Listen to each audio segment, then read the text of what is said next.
Bueno, vamos a ir explicando y analizando ya la situación política. Venimos de dos abiertos dedicados pues de forma prácticamente monográfica al genocidio de Israel contra Gaza. Allí empezó este programa la temporada. Allí se desplazó Ángels y buena parte del equipo de enviados especiales de la SER porque pensábamos que merecía la pena culminar también y mantener nuestro compromiso, el que venimos demostrando en los últimos años con la denuncia de lo que está ocurriendo allí, situándonos allí donde más cerca podíamos estar, hasta donde nos permitió Israel llegar en la franja de Gaza. Hoy ya vamos a ir recuperando la normalidad, en la vuelta ya, mientras va volviendo Ángels, y la normalidad pues tiene que ver también con la ya muy extensa, hay que ver que para 3 días que llevamos de septiembre, crónica política en nuestro país. Sin embargo, y como quiera que el mundo cambia, casi por impulsos, y cuando pestañeas un momento te has perdido un cambio geopolítico, vamos a intentar primero entender cuáles son las dos imágenes que han ocurrido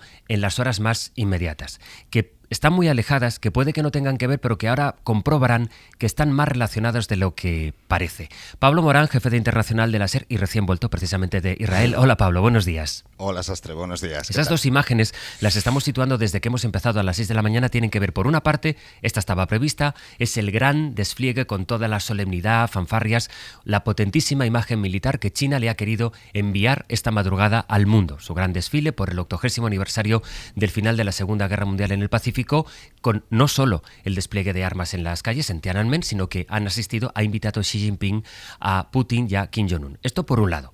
Pero por otro, digo, Pablo, que parece que no tuviera relación, y ahora nos contarás que sí la tiene, lo que ha ocurrido, lo que Trump, de forma inesperada, dejó caer en una comparecencia en la Casa Blanca, que en principio era para otra cosa, y dijo, por cierto, que sepan que Estados Unidos acaba de disparar contra una lancha de narcotraficantes, dijo, sin presentar pruebas, en aguas internacionales, sin decir tampoco bajo qué respaldo legal, en la que viajaban 11 narcotraficantes procedentes de Venezuela y que los 11 han muerto. Exacto, si están relacionados o no, los analistas nos van a ayudar a hacerlo, pero yo sí que creo que hoy es un día Sastre en el que se puede unir los puntos, ¿no? para explicarlo todo, ¿no?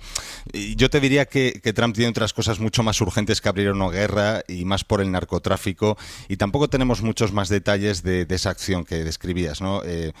La administración Trump tendrá que explicarlo en las próximas horas. De momento lo que ha hecho es vendernos, como decías, por fascículos esta acción. Primero con un mensaje del propio Trump, luego Marco Rubio, finalmente con un mensaje de Trump en su red social con vídeo incluido que ha cuestionado el gobierno de Venezuela, vídeo sobre el ataque a esa lancha con 11 muertos en total. Vamos a esperar a esos detalles de la administración norteamericana, pero esto pinta más a una maniobra intimidatoria y para mostrar músculo de Donald Trump respecto a Venezuela y sobre todo su petróleo. Ha desplegado una flota militar en los últimos meses frente a las costas de Venezuela, que también ha reforzado a su vez la retórica chavista y el discurso, ¿no? de Nicolás Maduro en las últimas semanas.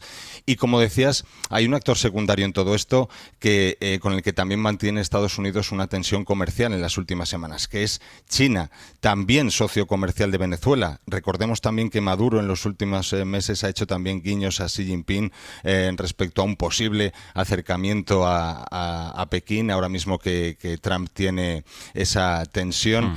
Y lo que te digo, están estas dos acciones relacionadas. Justo es hoy cuando Trump nos está informando de ese supuesto ataque a una lancha cargada de responsables del narcotráfico, y lo decide justo hoy cuando Xi Jinping está mostrando al mundo esa imagen potente junto a Vladimir Putin y Kim Jong-un. Sobre todo con el mundo en vilo, por si esto de qué manera puede escalar las tensiones. Es verdad que conocemos cómo son las intervenciones y el tono de las intervenciones de Nicolás Maduro, pero viene de decir que declararía al país en armas si sufre alguna agresión. De momento Maduro ha hablado y no ha hecho referencia a este incidente, que por cierto, el gobierno de Venezuela ha dicho uno de sus ministros que esta imagen, la que ha difundido Trump, está creada por inteligencia artificial, y que esto lo saben en Venezuela porque han ido a preguntarle a la inteligencia artificial. Y les ha dicho una aplicación de inteligencia artificial que sí, que estaba creada de forma artificial. Bueno, en este punto estamos. José Antonio Gurpegui es catedrático de Estudios Norteamericanos en la Universidad de Alcalá. Señor Gurpegui, ¿qué tal? Buenos días. Hola, muy buenos días, ¿qué tal? ¿Qué importancia le da, ante qué estamos, si podemos estar en el principio de una escalada, a este ataque que ha explicado Donald Trump contra una embarcación que, según la Casa Blanca, estaba cargada de narcotraficantes? Bueno, supuestamente, y según las palabras de Marco Rubio, sí que estaríamos ante el inicio de una escalada, ¿no? Porque ha dicho que vendrán más ataques de este tipo y también Donald Trump dijo que quien quiera introducir, que esto era un aviso para aquellos que quieran introducir drogas en Estados Unidos, ¿no? Pero yo no sé muy bien la dimensión y el recorrido que tendrá todo esto. En cualquier caso, no debiera sorprendernos en exceso porque en el mes de marzo, lo que pasa, claro, con Donald Trump ocurren tantas cosas que tendemos a olvidar rápidamente las cosas que dice, ¿no? Pero si recordamos, en el mes de marzo, Donald Trump ya amenazó con enviar incluso comandos o atacar con misiles a organizaciones de narcotraficantes en México, que hubo todo un revuelo en ese momento, ¿no? Ante la posibilidad de intervenir incluso dentro del territorio de otra nación, en este caso como era México, ¿no?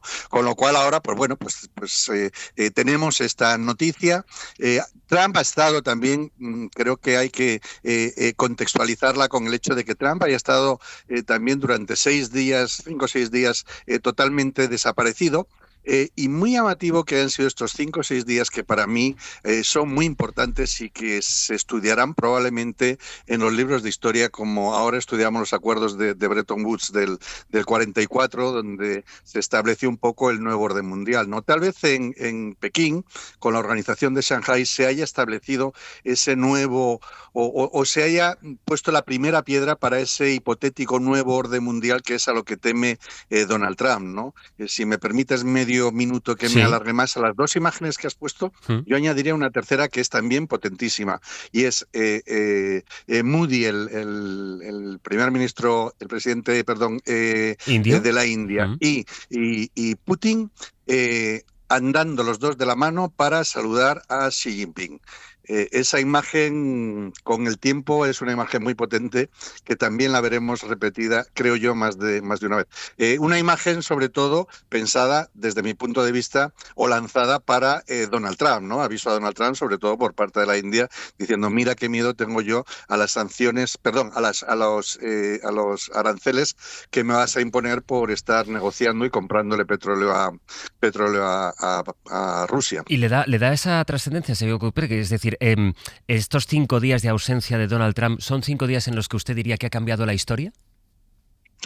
Sí, pero no que ha cambiado la historia, pero sí que puede cambiar la historia. Para mí ha sido, fíjate que los acuerdos a los que han llegado, por ejemplo, han llegado a un acuerdo muy parecido a los que se llega en Bretton Woods sobre la creación de un banco mundial. Aquí no se trata de un banco mundial o de un Fondo Monetario Internacional, que fue en Bretton Woods, pero sí se está estableciendo ya un tipo bancario, de préstamos bancarios, no sé si hablaba China de 20.000 millones o 2.000 millones, que me disculpen quienes lo digan, porque las cifras me bailan un poco, ¿no? Que va a dar a esas naciones. Fijémonos que un club que empieza siendo muy pequeño ha crecido y al final no todos eran miembros de esta organización de cooperación de Shanghái, la OCS. Estaban ya 22 líderes de países. Hay otro tema también que se ha puesto en la palestra. En Bretton Woods se tomó el dólar como moneda de referencia mundial. Aquí ya se ha cuestionado que el dólar sea la moneda de referencia mundial, al menos en las transacciones económicas que se hagan entre los países pertenecientes a la organización. Se ha hablado también de reformar las Naciones Unidas, sobre todo el Consejo de Seguridad de Naciones Unidas. Es decir, si nos fijamos, se han seguido unos pasos tremendamente parecidos a los de Bretton Woods. Incluso Xi Jinping hablaba claramente de un nuevo orden mundial, el mundo al revés, ¿no? En el que defendía la globalización, que era lo que defendía antes Estados Unidos, en el que estaba en contra del proteccionismo, a favor de la paz de las naciones, etcétera. Y en este mundo de declaraciones tan inflamadas, ¿hasta qué punto cree que puede ser real, que podemos llegar a ver un conflicto entre Estados Unidos y Venezuela? Yo lo veo eso muy lejano, lo veo tremendamente lejano. Hombre, en este mundo loco que estamos viviendo, pues cualquier cosa podría ocurrir, ¿no? Si se tensa demasiado la cuerda, pero yo lo veo muy lejano, por mucho que en el mes de julio, julio, el 5 o el 6 de julio, Donald Trump declaró a estos cárteles como grupos terroristas, con lo cual tendría un cierto apoyo legal a propósito no tenemos muy claro qué aspecto de legalidad ha aducido Donald Trump para esta acción bélica, ¿no?, que ha llevado a cabo. Hay muchas preguntas, desde luego que hay muchas preguntas todavía que están por responder, ¿no?, sobre el ataque a esta lancha supuestamente de narcotraficantes. Yo sí creo que se haya producido, ¿eh? No creo que se trate, desde luego, no lo digo porque el ministro venezolano haya dicho que se trata de inteligencia artificial, sino por el comentario que acaba de hacer Pablo cuando he dicho supuestamente. Yo no creo que sea supuestamente, yo creo que sí es cierto que el ataque se ha producido, pero no creo que vaya mucho más allá. Por mucho que es cierto, que ha desplegado ocho buques de guerra y al menos un submarino. O sea que el movimiento de tropas es importante. Pero de ahí a que se desencadene un conflicto bélico, me cuesta verlo. Yo creo que tiene que ver más pues con todo o no perder de contexto. Creo que la ligazón que has hecho entre las dos imágenes y uniendo el acontecimiento de Venezuela y lo que y la reunión de Rusia estos días, creo, desde mi punto de vista, por supuesto, creo que es muy acertado. Lo que pasa es que en el mundo en el que estamos es tan delgadísima la línea entre las declaraciones inflamadas y lo que puede acabar ocurriendo, es decir, es un despliegue, podemos... Tomahawk, porque tienen no es que todo es tan frágil, claro, vivimos en esa precariedad, claro, es que a lo mejor es una demostración, puede ser desde luego una demostración de fuerza lo que quiere hacer Donald Trump, pero claro, el hecho es que tiene allí desplegada una importante contingente militar. Claro, 8 barcos de guerra. Efectivamente. Es una flotilla importante. Pues, con al menos un submarino, al menos un submarino. José Antonio Gurpegui, como siempre, gracias por sus explicaciones esta mañana y por su análisis. Pues, encantado de estar, como siempre, también en vuestro programa. Buenos días. Hasta luego. Es verdad, Ignasi, que estamos ante una exhibición de, pues por una parte lo que hemos visto esta madrugada en Tiananmen, una exhibición también de Trump, pero que todo es tan frágil que en cualquier momento, como decía ahora el profesor Gurpegui, te cambia la historia. Yo sí estoy muy de acuerdo con él en que está cambiando la historia ante nuestros ojos y que lo que ha ocurrido en Shanghái es muy importante. Estoy también muy de acuerdo con él en que de lo que ha ocurrido lo más importante no es el encuentro con Putin ni el encuentro con el presidente dictador de Corea del Norte, sino el encuentro con India. El restablecimiento de una relación no ya pacífica, sino cooperativa entre India y China es algo que ha provocado Trump, es obra de Trump. O sea, esto en condiciones normales, la gente sensata que quede en el Departamento de Estado, pues se estarán tirando por la ventana o tirando de los pelos, porque destroza 50 años de trabajo, de colaboración entre India y Estados Unidos, y es Estados Unidos, es Trump quien ha empujado a India a los brazos de China y quien ha provocado efectivamente que eso tenga esa fuerza, porque si no, te aseguro que China con Corea del Norte y con Rusia podrían hacer mucho ruido, pero realmente en términos económicos su capacidad de transformar el mundo era bastante limitadita, ¿no? Pero claro, con India es otra cosa, por supuesto que con India es otra cosa, y por tanto ahí sí que estamos en un cambio que tiene enormes consecuencias. Yo donde no estoy del todo de acuerdo es en la sensación de que se esté dando, de que lo de Venezuela sí es que tiene un link, sea un mensaje negativo. No, yo creo que el nuevo orden al que vamos es un orden de zonas, es un orden de control en el que tú haces en tu casa lo que quieras, que yo haré lo que quiera en la mía, ¿no? Y entonces, que es algo que ya había existido y que también es muy propio del mundo de señores feudales en el que quiere vivir Trump, y por tanto Venezuela es su territorio, como Ucrania es el territorio de Rusia, donde Ucrania pues tiene que ceder y tiene que entregar territorio y no encordiar demasiado, y evidentemente China tiene su propio espacio respecto de Taiwán, aunque eso es más complicado porque Taiwán también afecta a la seguridad de Estados Unidos, ¿no? Quiero decir, por tanto, yo no estoy del todo de acuerdo en que esto sea un mensaje de fuerza ante China, si es que tiene relación una cosa con otra, y lo que sí estoy de acuerdo es que eso no es de inteligencia artificial. Creo que efectivamente está ocurriendo, sí. Sí, es prematuro entrar en mucho más análisis porque lo estamos viendo, está ocurriendo, como decía, que da cierto vértigo, esto que decía el señor Gurpegui, estamos asistiendo al cambio de historia ante nuestros ojos, pero sí que hay una pregunta, Edu, que me martillea desde el principio del verano, que es ¿y Europa? Sí. Están cambiando todas las coordenadas y bueno, aquí hay una gente que éramos la Unión Europea que antes parece que pintábamos algo y ahora pues... Parece un escenario con voces en mayúscula y una voz en minúscula, ¿no? Voces que hablan muy alto, ese tono feudal de señores fuertes que tienen siempre razón, que mandan en su zona de influencia, que quieren romper con las dinámicas de reglamentación de la convivencia del orden mundial a través del comercio, a través del sistema de Naciones Unidas, de todo el esquema de interpretación de la convivencia humana posterior a 1945 hasta la actualidad. Y lo están consiguiendo en sus ámbitos de influencia. Y ahí, en esas voces tan altas que gritan tanto y que siempre tienen razón y que siempre influyen, hay una voz muy en minúscula, un pelín desorientada, que no termina de ser consciente de la potencialidad que su propia voz tendría si decidiera hablar con un tono más alto en la defensa de sus valores fundacionales, en la defensa de la doctrina universal o la vocación universal de los derechos humanos, en el respeto al derecho internacional humanitario, que es un lugar del mundo que seguramente es el mejor lugar del mundo, y un tiempo del mundo que es seguramente el mejor tiempo del mundo. Esta geografía y esta historia. Europa posterior al 45, este espacio y este tiempo. Pues este espacio y este tiempo parece que tiene una voz que ha decidido ecualizarla a la baja, que no se le escuche como debía. La semana pasada Inés y yo compartimos un abierto hablando de este tema en Gaza, que no se le escuche como debe ante lo que es en la actualidad el gran debate del mundo, ¿no? ¿Qué va a pasar con las democracias liberales, con el derecho internacional, con el sistema de Naciones Unidas, con la Organización Mundial del Comercio, con lo que ha codificado las relaciones de gobernanza global y de convivencia humana en estos últimos 70, 80 años, ¿no? Y es verdad que es una voz que echamos todo el rato de menos, ¿no? Aquí, pues creo que tiene mucha razón Ignacio en este debate de las zonas de influencia, en esta lógica de las zonas de influencia donde el señor de China, el señor de Rusia y el señor de Estados Unidos parece que están comodísimos jugando. Cabe disparar a una lancha en el Caribe y cabe desplazar a 2.000 marines y no sé cuántos barcos de la flota americana a zonas cercanas a las aguas jurisdiccionales de Venezuela, y cabe este discurso de la amenaza. Y claro, como uno ha visto a Putin invadir Ucrania, dice, ¿por qué no va a invadir Trump Venezuela? Bueno, yo creo que está lejos, pero yo también creía que estaba lejos la invasión de Ucrania, y también creía que estaba lejos la victoria de Donald Trump, y también creía que estaba lejos un genocidio en Gaza, y también creía muchas cosas lejos y estaban enfrente, casi tan cerca que como lo de la carta de Edgar Allan Poe estaba en la mesa y no la veíamos.